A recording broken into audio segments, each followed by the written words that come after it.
lyric time. I don't know what I did wrong. Just that I'm doing it again. And even if I know what I did wrong, I just don't give a fuck. Cause I can't see what I don't want to see. Got a part of me lost away now. Cause I can't see what I don't want to see. No. Got a part of me lost away. Hello there, my beautiful viewers, and welcome to Hack Attack. My name is Jakob Hack, I'm your host, and you're watching a Hack Attack episode. Now, this is a long, in-depth video about the UnoSynth Pro X, and for those of you who have ADHD like me and a TikTok attention span, well, there are timestamps that you can use here on YouTube, and I always put them in my video. I've been doing that for the past 3 years, so you can skip around if you want. Yeah, but Uno is how you pronounce the name of the synth because it's an Italian synthesizer, so the name is in Italian. Uno. One.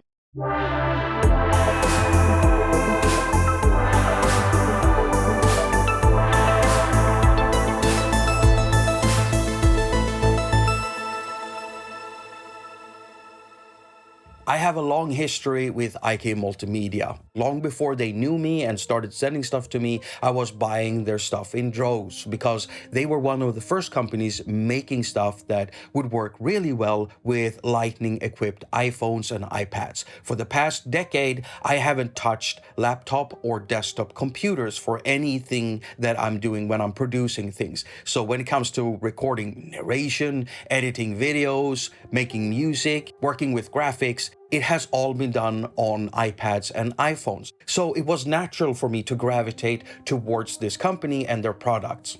So they did discover me and they wanted to work with me and they started sending me stuff in the hopes of me, of course, reviewing it, which a lot of the stuff I have reviewed. They have also paid me for making 2 videos, and in those videos I do state that. I've also worked for them at a convention at a university here in Stockholm, just demonstrating the original UnoSynth to anyone that wanted to try their hands on a synthesizer.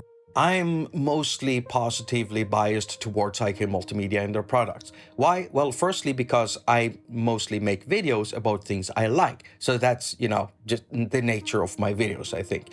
But then again, I'm also friends with IK Multimedia and I've gotten to know these people over the years. So I always have to be very careful when I do reviews of their products in order to do balanced reviews.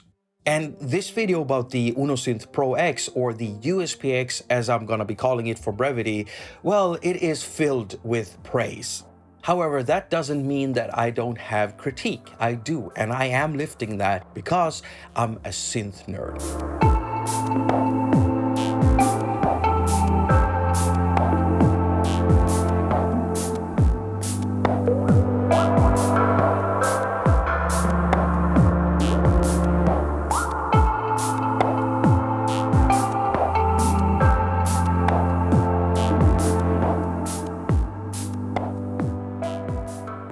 For starters, if we just look at the size, we can see that the new UnoSynth Pro X is the same size as the original UnoSynth Pro desktop module.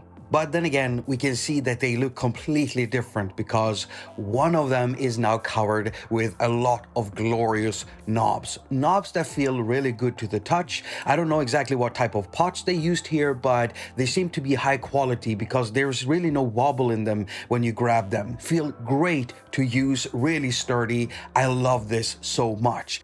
The workflow in this thing is so fast now, thanks to all of these per function knobs. And not only have they been focusing on knobs, no, they've also added way more buttons to this thing. These buttons are used as selectors, switches, and looking even closer, we can see that they've removed the capacitance keyboard that was on the UnoSynth Pro desktop module. And now the ARP/sequencer buttons are taking up that space.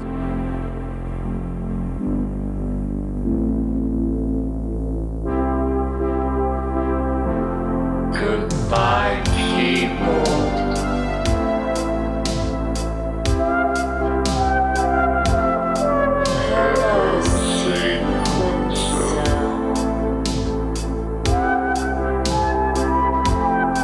You were so beautiful.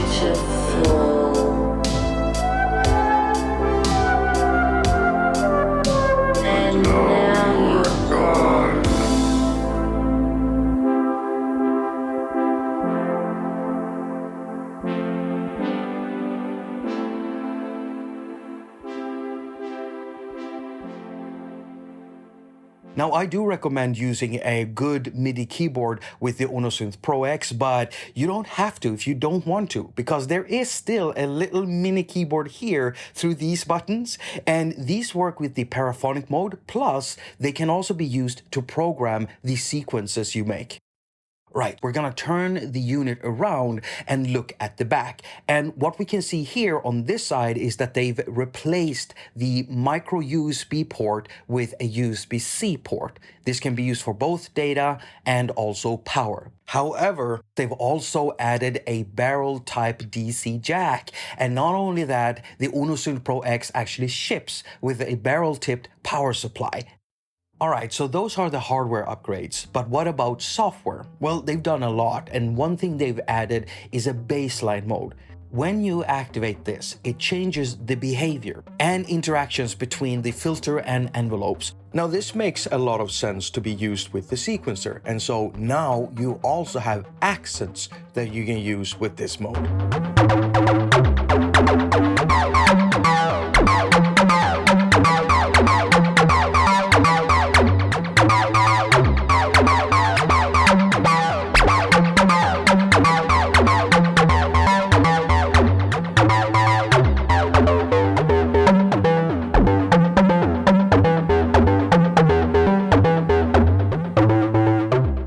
On top of this, they have also upgraded the envelope section with a third envelope. It's a fully featured ADSR envelope, just like the amp envelope and the filter envelope. And just like those two envelopes, the third one is also loopable, making it so you can essentially use all three envelopes as weirdly shaped LFOs. This has been great, especially when working with generative music or drone type music. It's just great to have as many LFOs as possible. Now, there is a new feature inside the sequencer that lets you generate randomized sequences. And it doesn't just randomize notes, no, it also randomizes other things. I'll show you more later on. Oh, and before I forget, for those of you who are into drones, well, they've added a VCA amount control, specifically meant for drone making.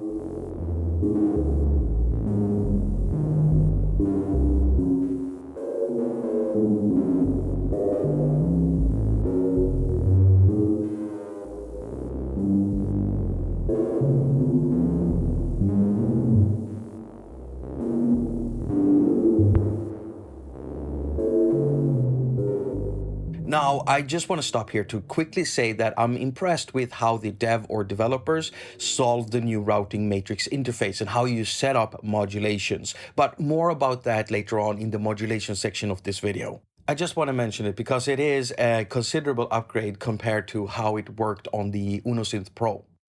Moving on, they've actually done some changes to the effects section, and they've replaced the spring and reverse reverbs with a shimmer reverb instead. And not only that, they've also switched out the phaser and flanger effect for a univibe effect.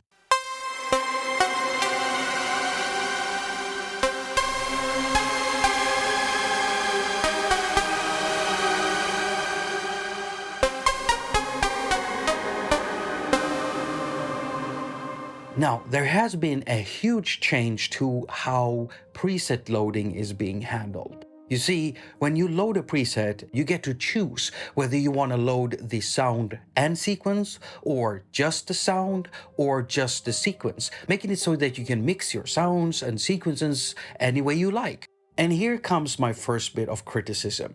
I'm not too sure if I like this or not. It is fun to make a sequence and try it out with a bunch of different sounds, but a lot of the time I just want to load a thing. And it actually annoyed me to such a degree that I started looking for a way of turning this feature off. And you know what? If we press the setup button, go down to preset recall, well, here it says ask. And if you don't want this functionality, well, you just turn this over to direct, and now it works like any preset loading system. And I really appreciate that the developer made this mode user selectable.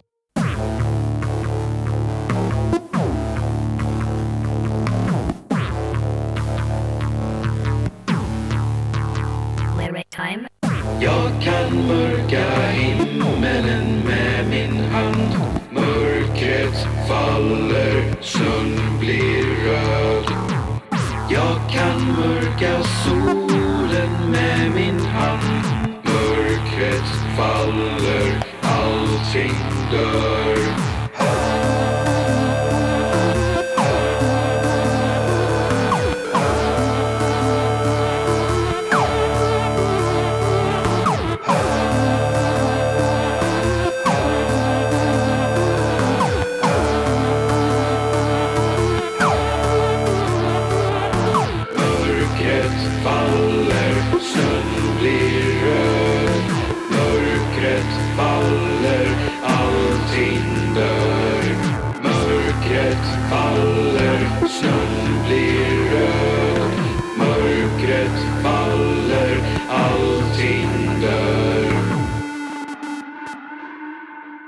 Now, there are two more minor things I want to talk about here that they've added, and one of them is the onboard factory preset restore. You see, with the original Uno Synth Pro, you had to connect to a computer in order to do that, but you don't have to do it now. You can do it directly from the synth if you want to set it to a factory state. So that's a nice little addition. And one more thing, there's a backlight control. Now, if we go into setup and down to backlight, you can see that I've set mine to 2. And that is because I want a clear distinction between what I've got selected and highlight compared to what I don't have selected and highlight. Because it turns out that if you turn this all the way up to 100, well, everything gets just as bright. Look at all that redness. I kind of like it, but it gets hard to see what you've got selected. So yeah, I got mine turned down really low.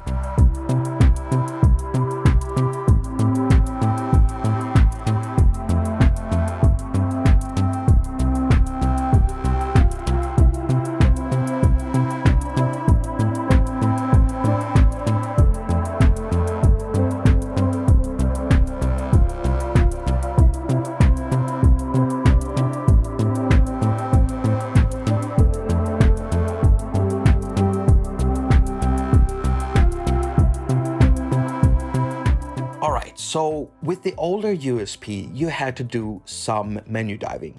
I'd still be careful calling it menu diving because, I mean, it's nothing like the type of diving you have to do with something like a Mini Nova, for instance. Each section has its own button on the USP, you just select the section you want, and then you got 4 dedicated knobs for that section.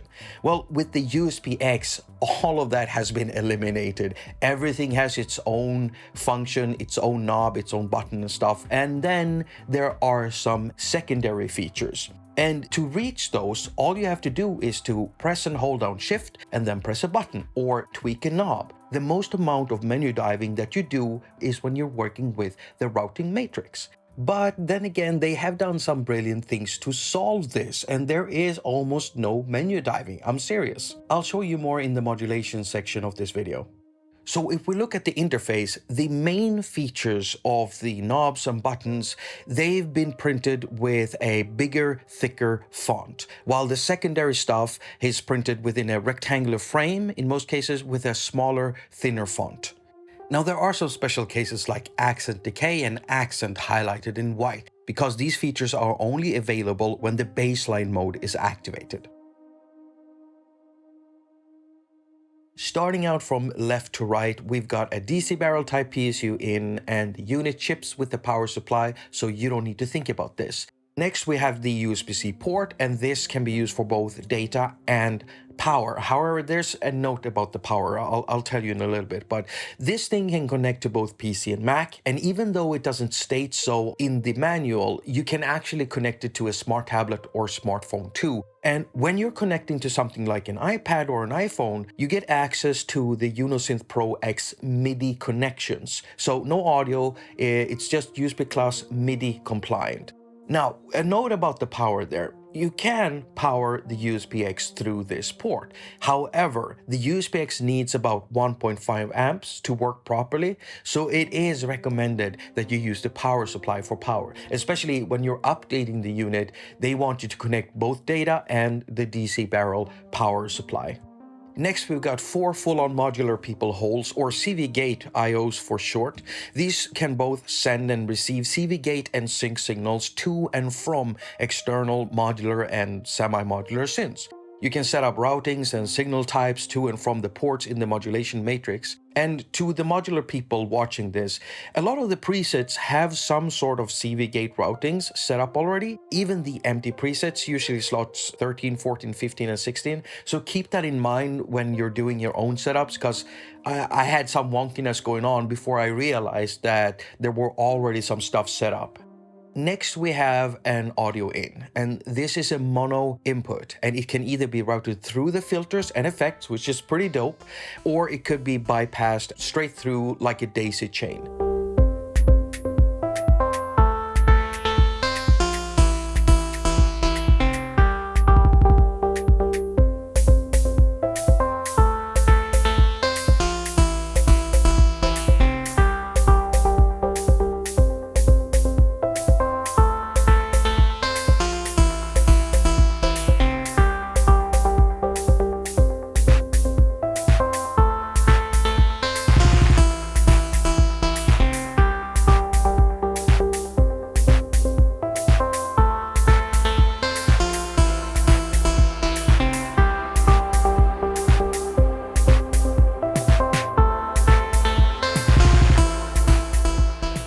Next, we have some audio outs, starting with the 3.5mm Tele headphone port, and it has quite a bit of amplification. Now, next to that, we have the main outputs, the line outs. These are 6.3mm balanced Tele outs. And lastly, we got two DIN5 MIDI I/O ports. Now, if some of you might be wondering about MIDI through, yes, there is actually a soft MIDI through, and you can find the settings for that in the setup. So, starting with the main section, some of you might not understand why I'm losing my shit over this, but this knob here makes me so happy, the drive knob. You see, I've always loved how the analog drive sounds in the UnoSynth series. It sounds really good and creamy, and it distorts stuff in the right way, at least to my taste. And it's been there in the original Uno, in the UnoSynth Pro, and now it's here in the UnoSynth Pro X, and I just love that I have a dedicated knob for it.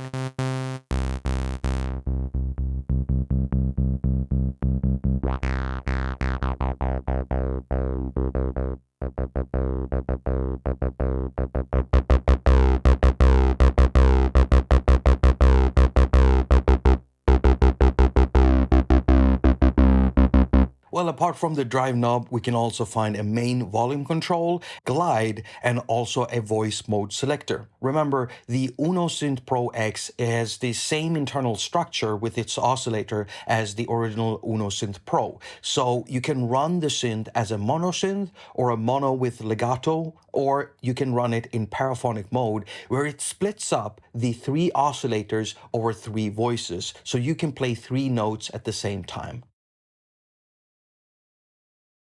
Next, we have a look at the oscillator section, where we have three wave morphing oscillators. And you can morph between triangular, sawtooth, and pulse. And the pulse even has a pulse width control.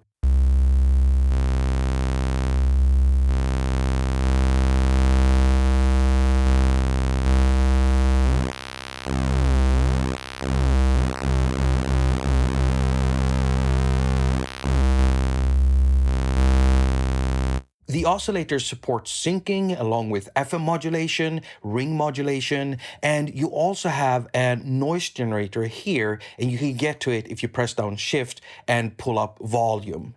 Now, one little detail here about something new is that they have increased the semitone range from ±1 octave to ±2 octaves compared to the original UnoSynth Pro.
Now, if we have a look at the filter section, we have two filters here, with the first one being an OTA multimode filter type circuit. This one can be switched between low pass and high pass modes, and the button for that is right over here.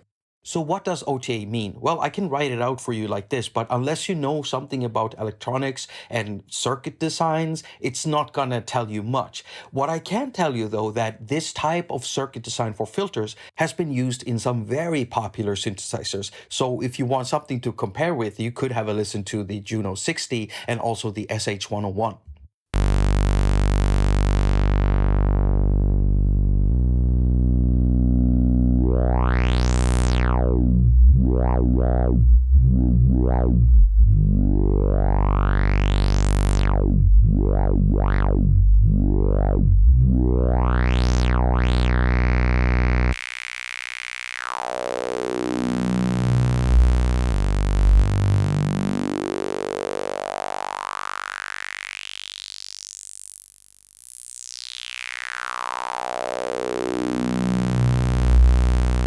Now, the second filter is different from the first one. It's using an SSI chip, and it is a low-pass filter. This one can self-oscillate, and it is switchable between 2 and 4 pole slopes. You do that on this button here.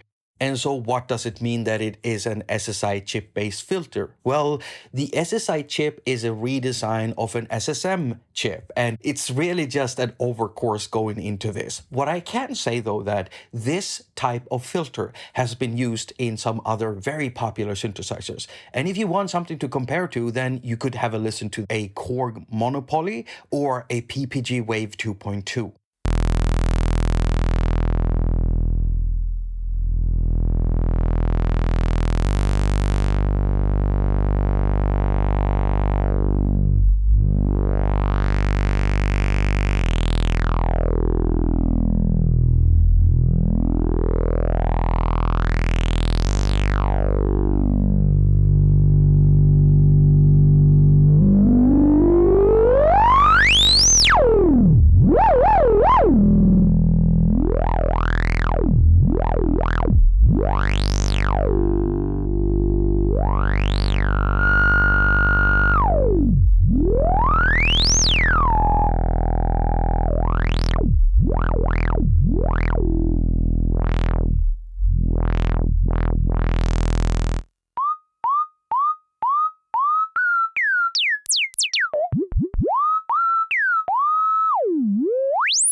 What's nice about these filters is that you can actually route them in serial or parallel with this button here. And they've also put in a phase invert for filter 1, which can be fun to use when you're routing them in parallel mode. Try it out.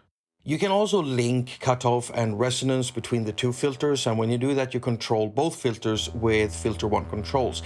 And you can still offset the second filter, and it will keep the relative distance to each other when you tweak both filters with filter 1 controls.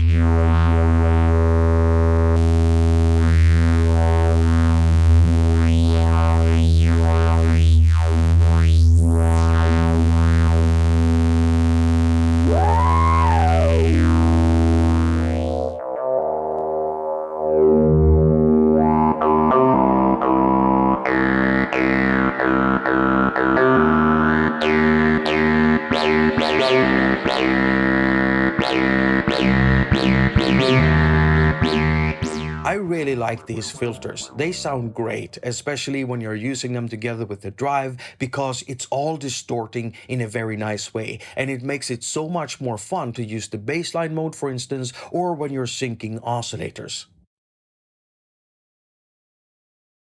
Next, if we have a look at the envelope section, we have 3 envelopes, one for amp, one for filter, and a third one that you can use for whatever you want. I'm just gonna call it mod. Now, the cool thing is that all envelopes are loopable, and when you activate the loop mode, you basically get attack and decay, and you can set the loop up with those two controls for weird modulation signals.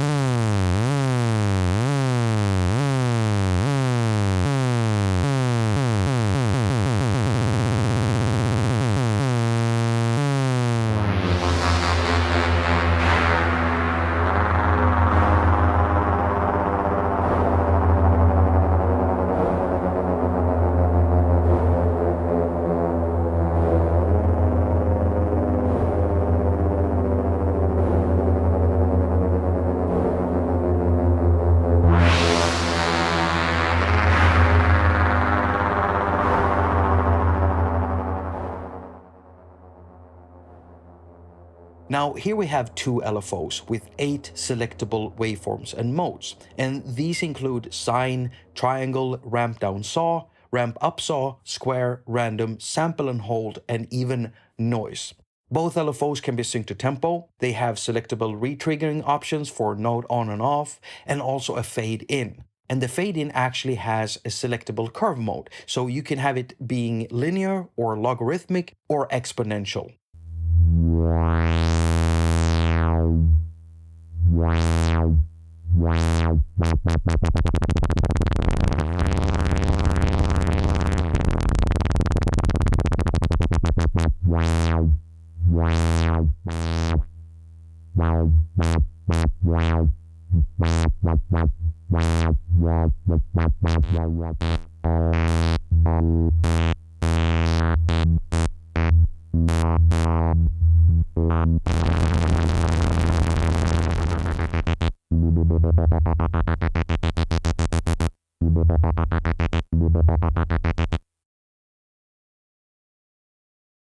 Now, I absolutely love the effects section in the USPX because it's absolutely full of good sounding stuff. And here we can use up to 3 effects at the same time. Now we can select between the 3 different effect sections with this button here, and you're basically going through M for mod effects, D for delay effects, and R for reverb effects. Now each effect section also has more than just one effect type, and they can all be switched out by holding down Shift and turning the amount knob. So in mod you'll find chorus and univibe, in delay you'll find mono, stereo, doubler, ping pong, and LCR type algorithms, and in the reverb section you'll find Hall, plate, and shimmer algorithms.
One thing to note here is that even though the controls have been named time, size, filtering, and amount, in some cases they are controlling some other types of parameters depending on the effect you've got chosen. Now you have a bypass here, and the bypass control will bypass all effects when turned on, not just individual effects. What's nice here is that you can also quickly adjust the amount for each effect by just holding down Shift and turning these knobs. That's their secondary function, so you don't have to cycle through them and then turn the amount knob. Next, we're going to have a look at the modulation matrix, where we have up to 16 slots for setting up modulation. Now here, I really want to highlight how brilliantly the developer or dev team has solved the whole routing situation. As you can see here, we've got 3 buttons: source, destination, and amount. And it's quite intuitive. I mean, you would first try to just press the source, use the data knob to go through a list of things, select something, go to the destination and do the same thing, and then to amount and set an amount. And that's exactly how you can do it. But there is another way of doing it. See, you can select sources and destinations by just holding down source or destination and then tweak a knob, and then you just simply set an amount.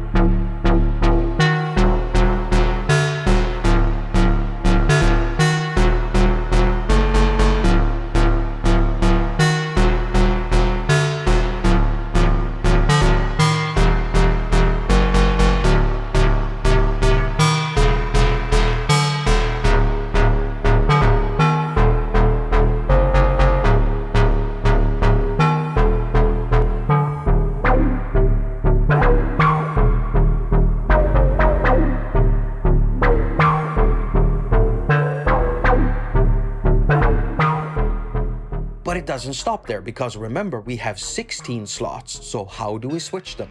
Well, if you look at the interface, we can see that we can press source and destination together to enter slot selection mode. And now again, intuitively, we could just use the data knob to go through the list of slots. But you know what's even quicker? To just press one of these 16 step buttons. That's right, when you're in the slot selection mode in the matrix, these 16 step buttons down here each represent a slot in the matrix. So if you wanted to go to slot 8, just press button 8. And not only that, they will also show you if you've already got modulations set up in there by lighting the button up. And the ones that are dark are just showing you empty slots.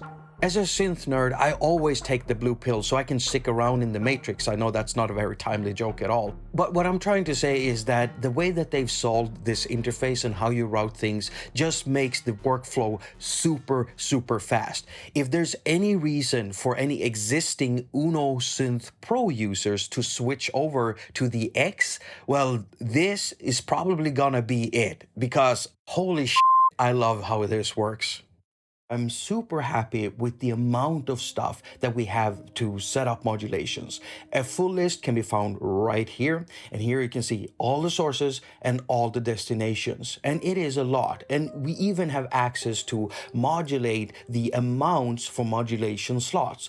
But here comes my first bit of criticism. You see, sometimes when you sit down and you try to set up modulation, you'll realize that there are some items missing from the list when you scroll through them.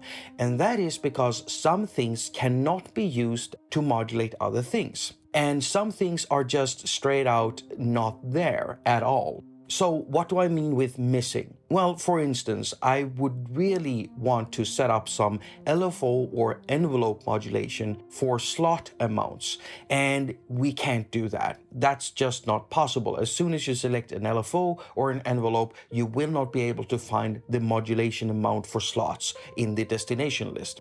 However, that doesn't mean that you can't modulate them, because they are available when you're setting up stuff for the keyboard. For instance, the modulation wheel, which is great because that means that you can now build a macro of stuff for modulation amounts for slots. Very good.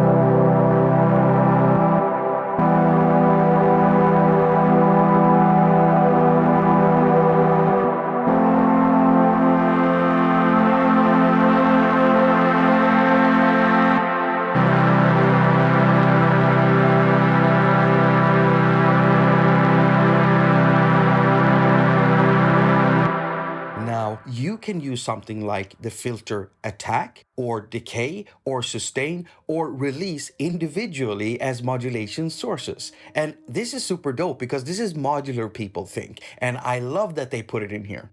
Now, on the downside, however, you cannot do it in reverse. You cannot use, for instance, another envelope to modulate the attack or the decay or the sustain or the release of an envelope. And I would have liked to be able to do this with envelopes, especially for attack and decay, since they are loopable. Because if they're loopable, you can turn them into weird LFOs. And if you can modulate the attack and envelope, you can turn those LFOs into even weirder LFOs. Things like that. I would have really wanted to be able to do that. Now, on the upside, we can actually modulate amounts for effects, which is awesome, because that means that you can have a blast of reverb just hitting on step 8 in a sequence, for instance. On the downside, however, we don't have access to effect parameters as destinations.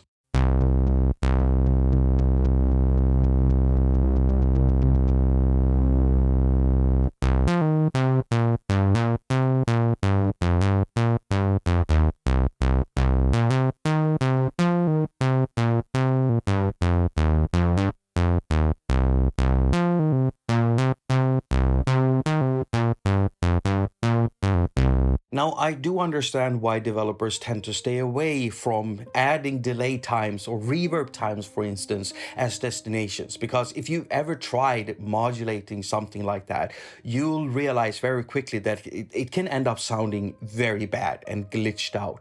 Now, I do want to stress, however, that none of these missing items within quotation marks are really deal breakers for me because there's enough in the modulation section and I can build intricate patches almost any way I want. Another fun thing when setting up modulations here is that you have access to the CV gate inputs. This means that if you set up stuff correctly, you can in the end work with kind of 7 LFOs. And what do I mean with that? Well, you have 2 internal LFOs, so we're good there. And then we can loop the envelopes, turning them into 3 weird LFOs. That's 5. And then through the CV inputs, we can take in signals from a Eurorack modular or a semi-modular synthesizer or even the older UnoSynth Pro. I mean, it's got CV outs too. And if those signals are LFO CV signals, that's another 2, meaning we end up with 7 LFOs, which is so much fun to work with if you're doing generative music or weird drones or things like that.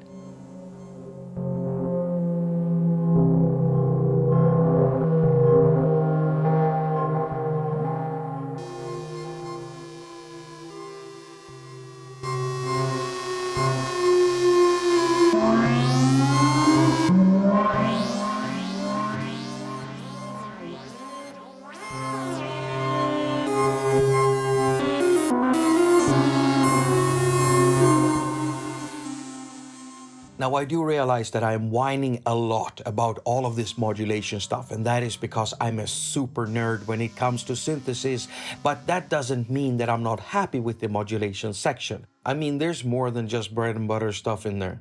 You can modulate things with things that normally maybe you wouldn't. For instance, there's a lot of noise in the USPX. You have it in the oscillator section and the LFOs can output noise and you can use all of it to modulate various things. So if you wanted to add noise to a patch, the easiest way would be just to pull up the noise in the oscillator section, but that's boring. You can add noise to your patch in other ways. One way of doing it is using noise as a modulation source and then adding either a volume control or a filter cutoff control or the drive control as a destination. But what you can also do is you can use noise to modulate the filter envelope amount. And not only that, you can even use noise to modulate reverb amount or delay amount. And that is way more interesting than just pulling up noise in the oscillator section.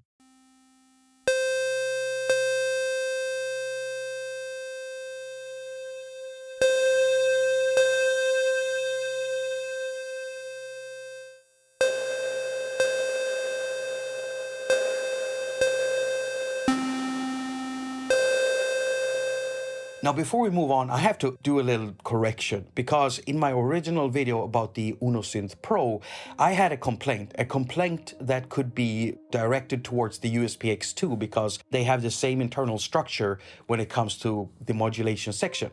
And it was the fact that I didn't have fun making bass drum sounds because I couldn't curve the envelopes. And that is still true. You cannot curve the envelopes. However, there is already a curved type of short envelope in there, and it is the LFO fade curves. Since those can be switched out from linear to logarithmic to exponential, well, the logarithmic curve indeed lends itself really well to bass drum making because you can use it both for pitch and for volume controls. So I now have very much fun making bass drum sounds with the UnoSynth and the UnoSynth Pro X, and somehow I've kept missing the fact that I can use the LFO fade curves as sources in the modulation matrix, and I feel really f***ing stupid.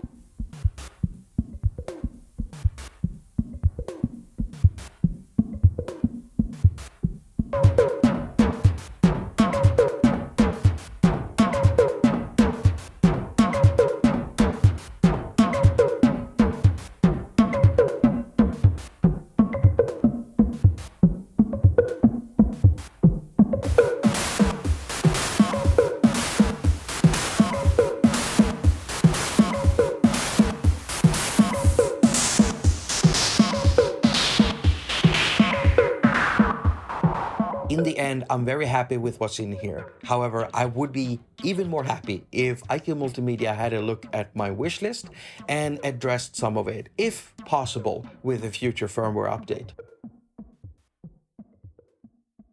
Next up, we're going to have a look at the keyboard, and there's really not that much to have a look at. It's silicon buttons, just like all of the other buttons, and it's only 1 octave. Now, the keyboard does support the paraphonic mode, so you can play multiple notes at the same time, up to 3 as many oscillators as you had. Remember, it is paraphonic. And there is a cool hidden feature in here. You see, when you've got a sequence playing, you can actually transpose the sequence by playing notes on the keyboard, and that is very cool. Oh, before I forget, you can also select a scale for the keyboard, and you do that in the setup menu under the keyboard section. And when you are using scales with the keyboard, it deactivates the upper row of buttons, and you get the scale on the white buttons.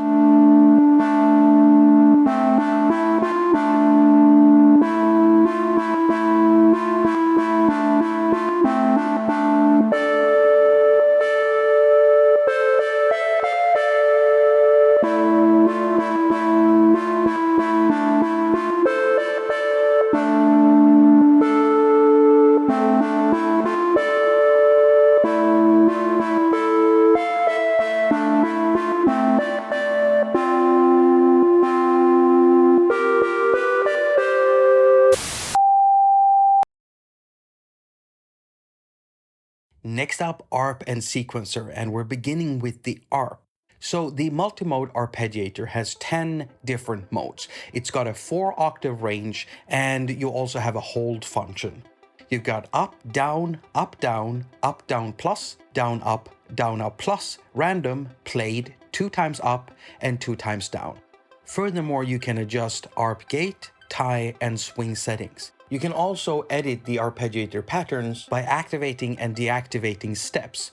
And you can also record arpeggiated notes back into the sequencer, which is pretty sick, right? It's a super powerful ARP engine, and I love it.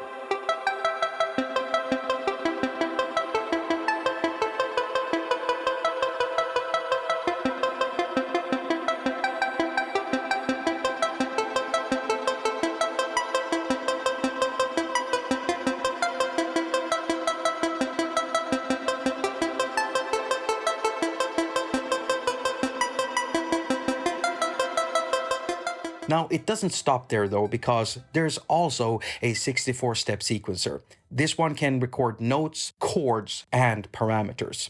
The sequencer supports recording sequences both in real time and in step mode. You can copy, paste, and clear sequences. You can also edit stuff like swing, gate, accent, tie, and sequence length. I mean, if you want to do some weird generative stuff, it's nice being able to set the steps to a number of 9 or maybe 11. Now, the sequencer also has the ability to record automations for knobs and buttons. So if you wanted to switch out the filter type from low pass to high pass in the middle of a sequence, you can actually record automation for that. So these automations can be recorded in 2 ways. You can do them in step mode, and if you're doing that with, for instance, a filter sweep, then that will sound stepped. However, if you don't want stepped filter sweeps, just record your filter sweeps in real time, and you'll get that smooth action.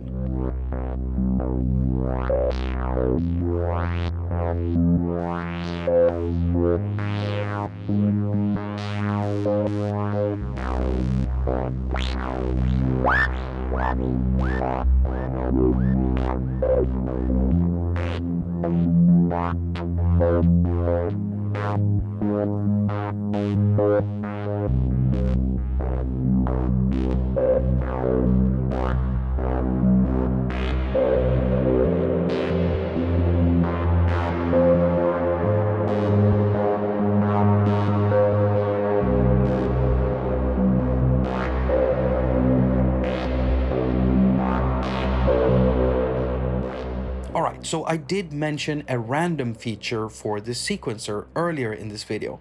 And the button for it is here, and you have to hold down Shift and then press this button in order to use it. Now, be careful though, because what's happening here when you actually do that, when you press this button, it will generate a random sequence. And it will not only randomize notes, it will also randomize things like accent, tie, step length. And this will completely override whatever you might have had in the sequencer beforehand. So remember to save a preset if you had something important in there. You wouldn't want to lose your work because there is no undo. Now, when it comes to the notes, these will be generated within a ±1 octave scale. And that scale is the scale that you've set up for the keyboard. And you can set that up in the setup menu.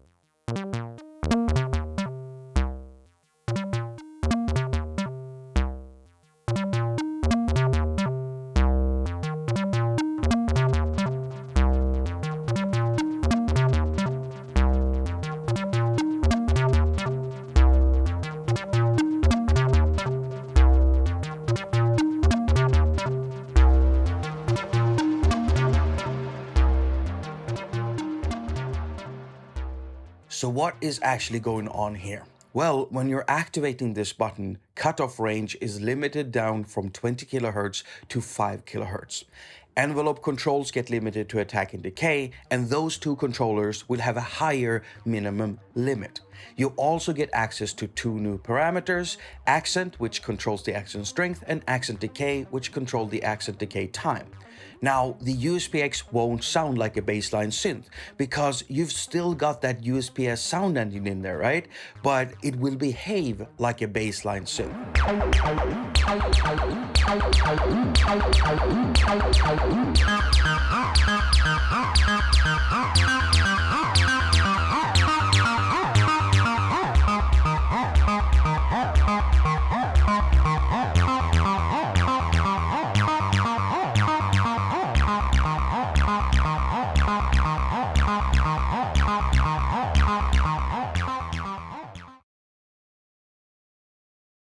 Now, I do recognize that some of you in the audience aren't into Modular People's stuff, so you might want to skip this. On the other hand, why don't you stick around and see how I've been using this so far, because there are some fun things you can do here.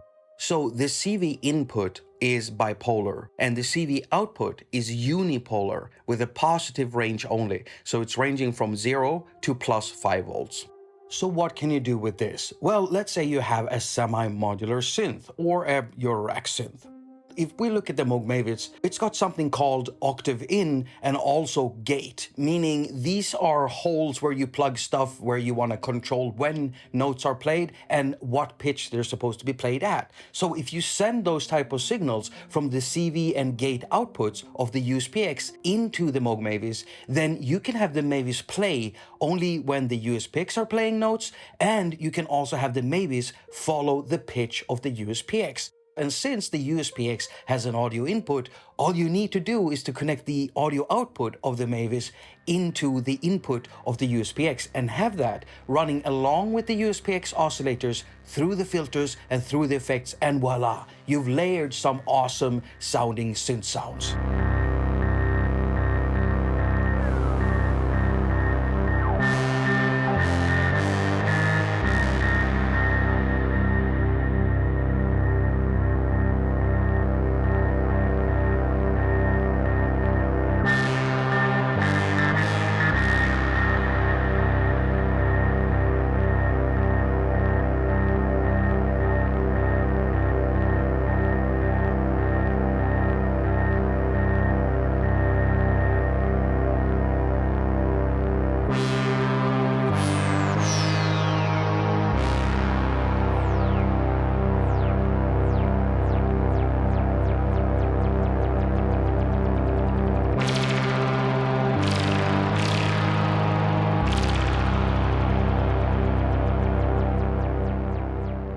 Yeah, it's pretty sweet being able to use the USPX as a sequencer for semi-modular and modular synthesizers. But the fun only starts there. It gets wild when you realize what you can do with CV inputs, and especially if you have modules that contain LFOs and or envelopes and things like that, you can create a lot of modulation, especially when you start cross-modulating those signals before you even send them into the USPX.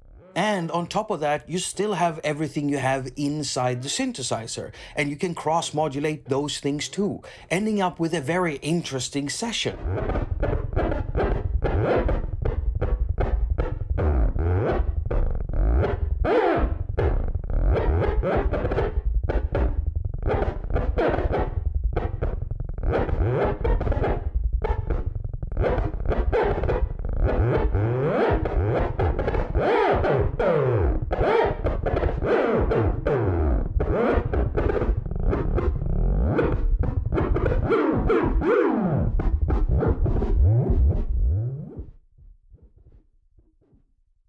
Now, the first thing I want to mention in the global section are the preset slots. There's 256 of them, and when the unit ships, it comes with 128 factory presets, and you can save over those too. Now, in here, you'll find a bunch of good sounding leads, pads, basses, all kinds of sounds made by in-house producers at IK Multimedia and also by some YouTubers, like Bob Eats here, for instance. I think that's how you pronounce it.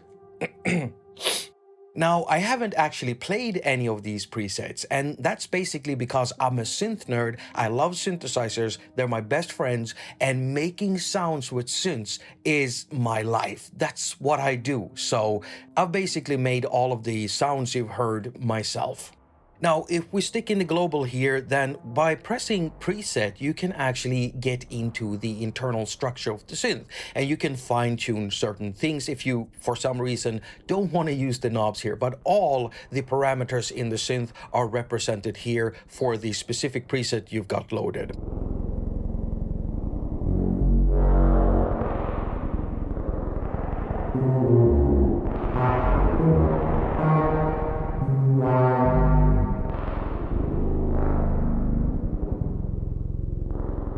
Now, inside the global section, we also have the setup menu where we can set up internal stuff like MIDI system settings, backlight control, knob behavior. And one thing I really want to highlight here is that here in settings, you can also set up how the audio in works. I've said this before, but pre basically lets you run sound through the filters and effects, and post will let you bypass the filters and effects and run the sound cleanly through, basically creating a daisy chain.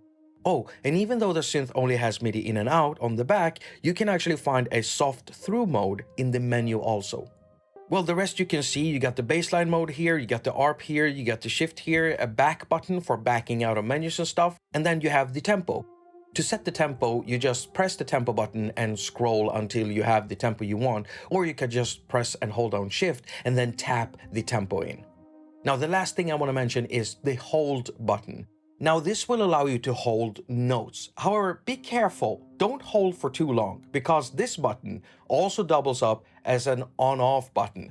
And I know that when I got the USP, because it's also got the same type of functionality, I had a few sessions where my brain was registering the word hold, and I just kept pressing and holding, and then the synth turned off in the middle of a session. It took a few times before I realized what I was doing, but yeah, don't be stupid like me, people. And IK Multimedia, maybe not put that button there? I mean, yeah, maybe it's just me being stupid, but if I'm being stupid, other people are being... Stop it. Get some help. So what can I say? Well, finally, I can say here's an X I can get down with, because I can't get down with this I don't even know what this is. This is basically the UnoSynth Pro with all the right type of upgrades. All the new per function knobs, all the new buttons, removing the capacitance keyboard and replacing it with an expanded ARP sequencer interface. And I think it's pretty brilliant how they solved the whole routing matrix thing. It's still got those great sounding filters, the great sounding drive, and I think they actually did the right changes with the effects that they switched out to. And let me just say that I'm super happy about the fact that they added a barrel DC jack on the unit and are even supplying a proper adapter for powering the unit. In the end, I would recommend the UnoSynth Pro X to both beginners and advanced users, but for different reasons. It is way easier to learn a synthesizer when you have a lot of knobs, and those knobs being per function knobs, because you're learning the interface faster, you're learning what things do faster, and you don't have to dive around in menus trying to find things. To advanced users, there is a lot to explore in the modulation section. There is a lot that you can do. Also, it's very easy to build macros that you control with your modulation wheel, which is something that I just couldn't live without.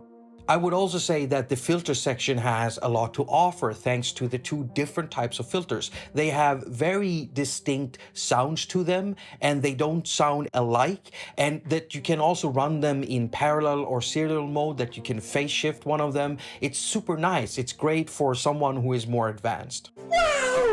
And again, if you like what you're hearing, if your ears are salivate, can you salivate from your, I don't think you can. If you like what you're hearing, then there is no reason for you not to get an UnoSynth Pro X. Now, if you already own an UnoSynth Pro, then should you get one? Well, I would perfectly understand if you chose to stick with the UnoSynth Pro, because it's a great piece of gear. It's a great sounding synth. It's been my #1 for a very long time. But let me just stress this. You take this and you're adding this on top of it. And that is a way more intimate and rewarding experience. So if you are enticed by the prospect of making bass, so if that sounds good to you, you should get one too. Now, if you are still watching, #1, you're insane. #2, I love you so freaking much. #3, you are on the best platform in the world, YouTube. And on YouTube, we have something that looks like a thumb up. It's a like button. And when you press it, you are telling YouTube algorithms that I am extremely good at what I do. So hit that like. And even if you hate my guts, don't click off the video. Just hit that like, because it will make you feel better too. Thank you so much for watching. If you want to support me in other ways, I've got links down there in the pinned comment. You'll also find a link to the UnoSynth Pro X. And as usual, I wish you a very productive week.